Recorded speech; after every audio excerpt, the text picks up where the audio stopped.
Hello everyone, welcome to my YouTube channel. Recently I built several agentic AI solutions and I demoed them on my YouTube channel. I hope you already saw them as well. If I want to mention what problems those solutions were aiming to solve is, for example, um, generating hyper-personalization ad or listening to your social to extract any sort of complaint or any sort of challenges that your customers has. And the one that I want to walk through today is a cold start customer segmentation problem. Let me tell you why I think cold start customer segmentation is an interesting problem to target. First of all, the family of cold start problem is very important. Before the era of generative AI, using all the traditional methods, the cold start problem was very challenging. Cold start problem means when you are asked to solve an AI solution for a problem that you do not have data, or you have a very few amount of data. That's called cold start problem. You can find this sort of situation in different use cases, but let's assume for the customer segmentation. You want to launch a product. You want to you build a product, but you did not have launched it yet and did not have enough information about the potential customers. You have some idea in your mind based on your knowledge, based on your reasoning, but you do not have any data. However, you want to run a marketing campaign. And when you want to run a marketing campaign, you want to know what are the people who are interested or who may be interested or who may are in need of your product. If you have this sort of information, basically you can run much more effective campaign. You can reduce the cost of reaching to the customer. The CPC, the cost per click criteria, which is very important in a marketing campaign, you can reduce that by knowing your potential customers better. This problem, which is a cold start customer segmentation, is very common across many different industries. Whoever wants to sell a product that does not have enough information about the potential customer can benefit from these solutions. And I myself, a few weeks ago, wanted to run a workshop, and I knew my potential customers, but I did not have any data from them. So I decided to create this workflow and run it with the description of my product, which is the workshop that I designed at the time. A workshop, like any other product, has description, has pricing, has some details, which is in this case, the details means agenda, means the topics that you want to cover during the workshop. I gather all of those information and store that in a Google Doc as just some source of data and use that in this workflow. This workflow has two engines or two brains. The first engine is responsible of identifying top 50 personas who may interest in this product. The second step or second brain is in charge of evaluating the likelihood of each of those persona to purchase the product. So the first brain or the first engine identify the personas, and the second engine is in charge of evaluating the likelihood to purchase for each and assigning a score with some explanation. This structure helped me a lot to get a better results. In the first engine, I used GPT 4.1, which is more like a large language model that can handle complex, unstructured language. In the second engine, I use O3 Mini, which is one of the reasoning model in the family of reasoning models of OpenAI. The reason that I choose two different models is based on the experimentation that I had, which I don't want to go through all those details. But I want to mention that it was very important to use a reasoning model in the second step to have a better scoring, to have a better justification, to have a better evaluation.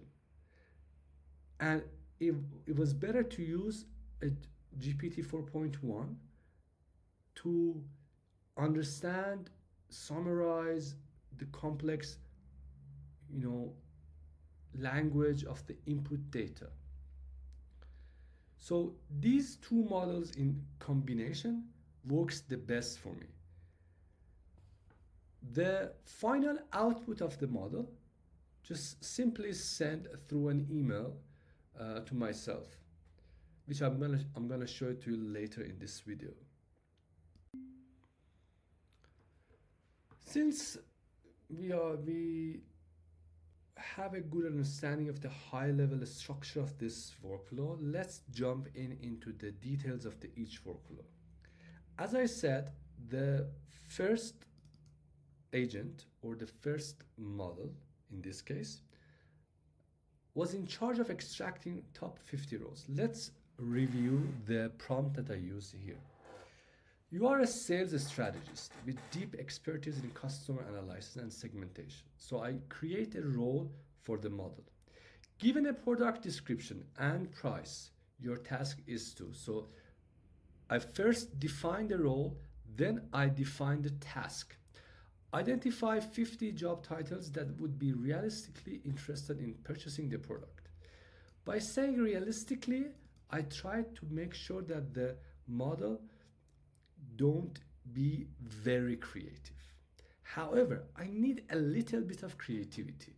So in the next sentence, or in the next instruction, I told him to be creative but remain grounded in a real world. So with these two combination, I force the model to be just creative enough, not too creative and not too conservative. Then I ask him to include every job role from startups, mid-sized companies, and enterprises. In my experimentation, I found that the model is biased toward the job roles of enterprises mostly. So I force him to look into the job roles of startups, job roles of a small business, job roles of mid-sized companies, not only enterprises, not only large enterprises. So as we know, these models are all biased, and we have to make sure that we kind of try or aim to unbias them as much as possible. In the next instruction, I told him to focus on those job roles / personas that need the product based on the product specification. So there are several groups of people. Those groups that are just interested. Those groups that may have some interest if something happened to them. But there are some other groups that are in need of this product. So I try to explain to the model that there are different type of interest, different level of interest. So this instruction helps him to extract more roles or more personas who are in need of the product rather than just simple interest.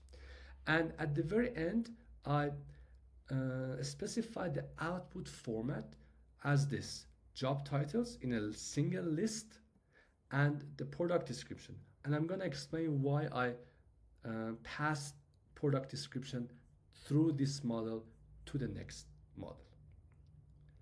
In the next model, I have as you see here, I have the job roles, the 50 job roles, and I have a product description. I passed through product description in the previous model to this model to have access to that data. But let's jump in to see what is the prompt for this model. You are a seasoned sales expert with deep experience in customer analysis and segmentation. So again, role definition. You are given a product to be sold, a list of job titles. So input data specifically determined. Task definition. Your task is to analyze each job title or persona, evaluate how likely each person is to purchase the product. So this is the job of reasoning model that can evaluate, that they can determine likelihood based on some justification. I'm not saying that other type of models cannot do evaluation, but reasoning models are designed to perform well for this task. That's why I chose O3 for this layer. Next job or next task is justify your assessment based on the job's keys, responsibility, and relevance to the product. So I asked the model to not only evaluate and give a score, but also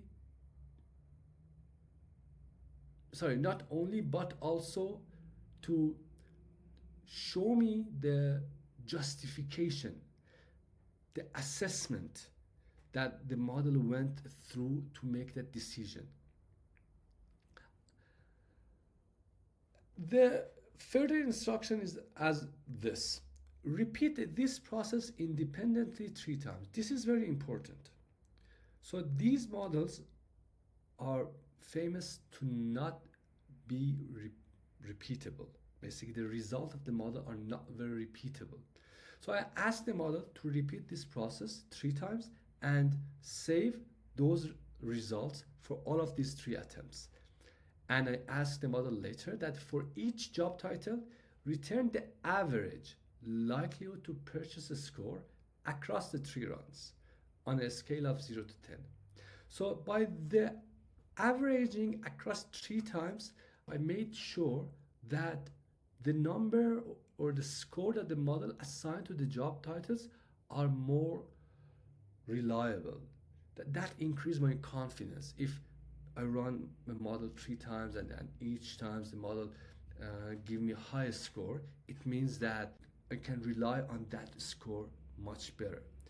Plus, I mentioned that the scale of 0 to 10 because if you don't mention the scale of 0 to 10, one time the model may give you a scale of 0 to 10, but in the next run it gives you a scale of 0 to 100, and this would be problematic because, for example, you cannot run it, you cannot take an average of the 0 to 10 with the 0 to 100.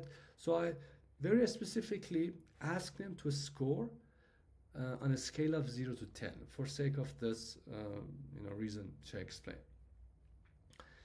And I specified the output format to make sure that I have a very readable table because it's a 50 job roles, several columns. So I wanted to make sure that I have I can read that table very well and very easy. So the output format is create a visually appealing, responsive, well-formatted HTML table. So it's a HTML table, so the email parser and browser can read it very well. Sorted by average score. So this helps me to read table much easier. The ones with the higher score or highest score are written on the very top with the following columns: job title, key trait, means in this case means what are the key traits of that persona that the model make his decision based upon, which is in this scenario of the marketing campaign and the workshop that I was running: innovation, growth, cost reduction, productivity, and stuff like that is the key trait of the persona of the job role that may be related to this problem. Another column is the likelihood of purchase, the average score, which is the numerical average between 0 to 10. The likelihood level, high, medium, low, and justification. This is very important, brief rationale for the score, because you as a user, as an expert, can read the justification and make sure that the outcome of the model is reliable. So when the model give you the justification that he made decision based upon, then you have a much better trust, because it is like a explainability for you. It explains to you why the model make decision. And at the end, I just give some requirement for the output for sake of having a neat and clean results. Return only the HTML table, no extra text or comments above or below the table. The table must be clean and easy to read on both desktop and mobile, just to make sure that I can read it very well in every devices. And after this model run, I get the very beautiful table, and the table would be sent an email to me. Now let's look at the results of this Cold-Start Customer Segmentation solution. As you see, the first job role or persona is a Chief Marketing Officer with a score of 9. The reason that the model extract this job title and put it as a first or the top persona who are interested is high-level marketing decision makers in company focus on the strategic innovation and customer insight. So since the workshop that I offered was mostly focused on customer insight and innovation and strategic innovation, this persona was chosen as one of the top score in this table. The second one is a customer insight manager. Again, the justification that directly engaged means that these people directly engaged in analyzing customer behavior, aligning perfectly with the workshop's focus. So see, I recommend you to stop and pause the video here and then go through this job title one by one and read the justification and read the key trait and understand how this reasoning model works, which is very beautiful, and it opens many doors to us. It opens the door of cold start problems. It opens the door of the feature engineering for the problems that we are not very aware of, and many more. That's it. Thank you very much for watching the video till now. I'm very excited about this cold start problems being solved by LLMs and by generative AI. I hope I were able to share my excitation with you as well. If you find this video interesting, please subscribe and follow this channel. It helps me a lot to become more excited and become more energetic to generate better video for you guys. Thank you very much.